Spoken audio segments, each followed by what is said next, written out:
sensible, porque aquí solo cubre la piel, que cuando nos arrodillamos en el suelo, por ejemplo, que es una superficie dura, no podremos soportar más de 20 segundos porque el dolor es terrible de esta parte de aquí. Es la parte más saliente anterior de la tibia en esta zona. Y esa zona es la que está recibiendo aproximadamente desde aquí, que estaría la rótula, hasta acá, el ligamento o tendón rotuliano.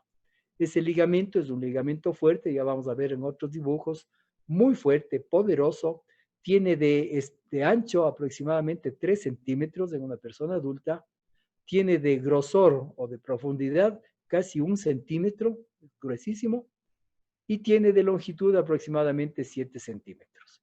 Eso es la consistencia, la estructura, la forma que tiene este tendón y que está apoyándose en la tuberosidad tibial anterior. Hacia los lados, básicamente en el lado anterior y externo, es decir, inmediatamente debajo de la meseta tibial externa, tenemos aquí algo que habíamos señalado. ¿Qué era? ¿Quién me dice? ¿A qué corresponderá esta parte? El tubérculo de Jerde. El tubérculo de Jerde, ¿no es cierto? Que está recibiendo la inserción de la fascia lata. Hacia el lado medial no tenemos ninguna cosa especial, excepto esta pequeña sobresaliente ósea que está aquí, que está limitando a esta zona cóncava que vemos aquí. ¿A qué será lo que corresponde a esta zona cóncava que le vemos aquí? La Que ya inserción de vimos, la pata de ganso. la inserción de la pata de ganso, ¿no es cierto? Entonces, fíjese cómo es bueno relacionar que de la tuberosidad tibial anterior, más o menos, a la misma altura, un poquito arriba, está toda esta zona donde se insertan los tendones de la pata de ganso. Y aquí arriba no hay nada más que describir. Viendo desde atrás, podemos ver igualmente cómo se hacen aislados o se independizan las dos mesetas tibiales, la meseta externa y la meseta interna. A propósito, la interna es un poco más grande que la externa, porque el cóndilo femoral interno también es más grande que el cóndilo externo. ¿Sí? ¿Alguien me dijo algo? ¿No? Ok, entonces aquí habíamos mencionado estas dos proyecciones óseas, que son las espinas tibiales, la medial y la lateral. Estas espinas también se relacionan, no solo que son dos huesitos ahí sueltos, sino que se relacionan con las inserciones de los ligamentos cruzados, que luego los veremos que vienen hasta acá. Cuando mencionamos la parte posterior del fémur distal, decíamos que los cóndilos se separan y se quedan independientes hacia atrás, dejando en su interior toda esta fosa intercondilia o espacio intercondilio, que constituye el sitio más importante en donde se insertan los ligamentos que vienen de la tibia hacia el fémur. El ligamento cruzado posterior, que se origina en todo este espacio, que a propósito, en la parte posterior de la tibia está una zona de declive ligeramente oblicua, desde adelante hacia atrás y de arriba hacia abajo, que es el punto de inserción del ligamento cruzado posterior. Este ligamento se dirige hacia arriba y hacia adentro para insertarse en la pared externa del cóndilo interno. Estamos viendo aquí el fémur desde atrás, este es el cóndilo interno, este es el externo, y esto constituye la pared externa del cóndilo interno. Y en esta zona se inserta este ligamento cruzado posterior en esta dirección, desde atrás hacia arriba, hacia adelante y hacia adentro. Mientras el ligamento cruzado anterior se origina aquí en la espina tibial medial, que sería la de acá, y se dirige hacia afuera, hacia arriba y hacia atrás para llegar a insertarse en cambio en la pared interna del cóndilo externo.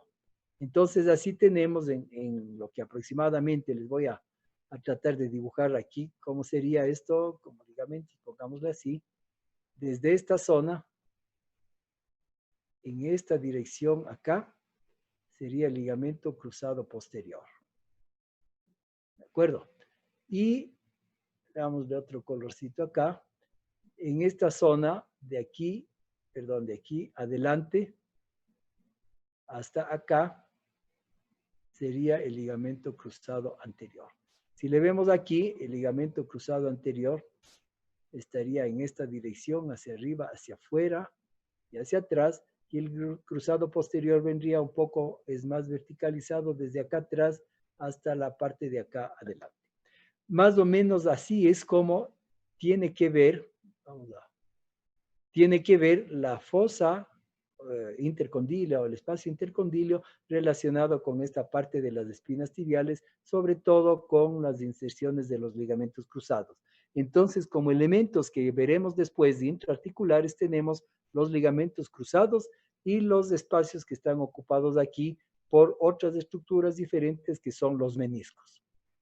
En la parte ósea, entonces, tenemos el espacio intercondilio posterior que se llama o intertuberositario de la tibia, que da lugar al origen del cruzado posterior, y por debajo de la meseta tibial interna, en la parte posterior, tenemos esta rugosidad horizontal que habíamos visto que corresponde a, ¿se acuerdan? Que sea aquí. ¿Se acuerdan que vimos? Se le cortó, Doc. No se escuchó bien. A ver, ahí me están escuchando, ¿sí? Sí, Doc. Escuchan ahí. Les preguntaba si pusieron atención cuando vimos los músculos del muslo, ¿a qué corresponde esta zona de aquí? A la del semimembranoso. A la inserción del semimembranoso, exactamente, ¿no es cierto? Eso es en la parte posterior de la meseta interna. Un poquito en la parte media y debajo de este declive intertuberositario, tenemos esta línea, que es una línea rugosa oblicua, que corresponde a la inserción de un músculo pequeñito que tenemos detrás de la rodilla, que viene desde acá, de la parte posterior del casquete condilio externo. Es un tendón, es el segundo tendón, y creo que no hay más, intraarticulares. ¿Cuál es el tendón intraarticular que ya vimos en otro sitio? ¿Quién se acuerda? Un tendón intraarticular que ya vimos. ¿Quién se acuerda dónde? La cintura en la articulación glenoide. En la articulación glenohumeral. ¿Cuál tendón? Bien estás, por ahí mismo es. Era del tríceps. ¿No? Del bíceps. La porción larga del bíceps que Es se origina en el tubérculo supraglenoideo dentro de la articulación del hombro, tiene toda esa porción grandota intraarticular. Más o menos similar a eso es este tendón que se origina por encima del casquete condilio posterior externo, aquí detrás del cóndilo externo, e intraarticularmente hace este recorrido y sale y se ubica en esta línea. Ese se llama el músculo popliteo, porque está ubicado en la zona poplitea, en el hueco popliteo o fosa poplitea. Se llama el músculo popliteo, que se origina parecido al bíceps femoral como un tendón largote desde aquí y que atraviesa intraarticularmente esta zona y termina su inserción en esta parte de la cara posterior del extremo proximal de la tibia, formando una rugosidad lineal que se llama la línea poplitea. Muy bien. Un poco más abajo de esto, como parte del extremo proximal de la tibia, podríamos nombrar esta otra línea grande que vemos acá, que es una línea oblicua, que es el origen de otro de los músculos de la pierna, que más bien lo vamos a describir cuando veamos la pierna. Así es que ahora solo les dejo el nombre, se llama la línea del sóleo, porque es origen de un músculo de la pierna. Pero si nos vamos acá, vemos que debajo de la meseta tibial externa, en cambio, y hacia atrás, tenemos aquí la articulación con la cabeza del peroné.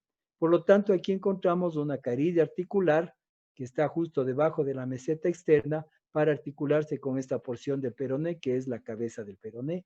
Por lo tanto, aquí se forma una articulación que se llama la articulación tibio-peronea proximal. Proximal porque abajo en el tobillo tenemos otra relación entre la tibia y el peroné.